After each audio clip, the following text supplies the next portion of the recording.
Hello students! Today we embark on an exploration of Jack in Lord of the Flies. In this lesson, we will be focusing on his route to leadership. We will begin by examining Jack's initial position under Ralph's rule, and then trace the changes in his character as he progressively asserts his domination over the boys. By understanding Jack's increasing grip and the establishment of his own tribe, we will uncover how his leadership style starkly contrasts with Ralph's. As Ralph leans on reason and order, Jack indulges in primal instinct and chaos, beating Wilfred using physical dominance and encouraging terror. This journey will illustrate how Jack's ascent to power mirrors the regression of the boys' humanity, culminating in a reign of cruelty and savagery. Let's begin.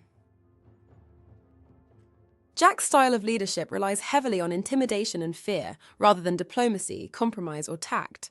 Consider this scene from Chapter 10. He's going to beat Wilfred. What for? Robert shook his head doubtfully. I don't know. He didn't say.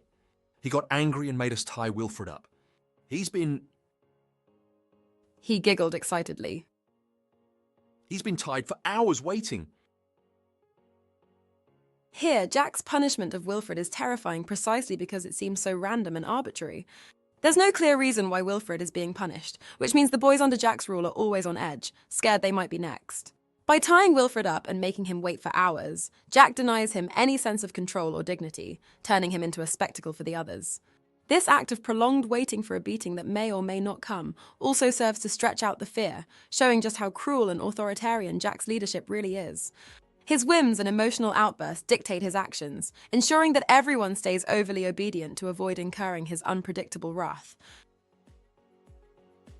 Secondly, we see that whereas Ralph's voice of authority is closely tied to the social power of the conch, Jack's authority is associated with much more physical images of violence and physical dominance. This idea is strongly shown in the line, "He was the chief now in truth, and he made stabbing motions with his spear."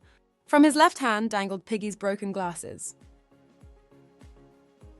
In Golding's portrayal of Jack's leadership, the visual cues are crucial.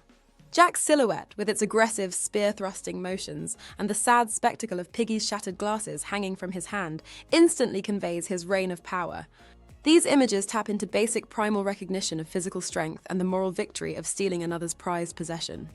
The broken glasses, once a symbol of civilization and intellectual power, have now become a tragic trophy of Jack's brutal reign, which he savagely relishes. Through this, Golding helps us understand that Jack's leadership style relies on fear and intimidation rather than cooperation and respect. Finally, Jack, as a leader, heavily relies upon mechanisms of physical violence and thereby domination to make those unwilling bend to his power. This influences those around him to turn to excessive violence, including Roger. In Chapter 11, the narrator describes how the yelling ceased and Sam Merrick lay looking up in quiet terror. Roger advanced upon them as one wielding a nameless authority. This scene lays out the strategy adopted by Jack for enforcing his rule, through fear and intimidation. It displays the particularly insidious use of torture to overpower Sam and Eric, who, up until now, had remained firmly loyal to Ralph's democratic leadership.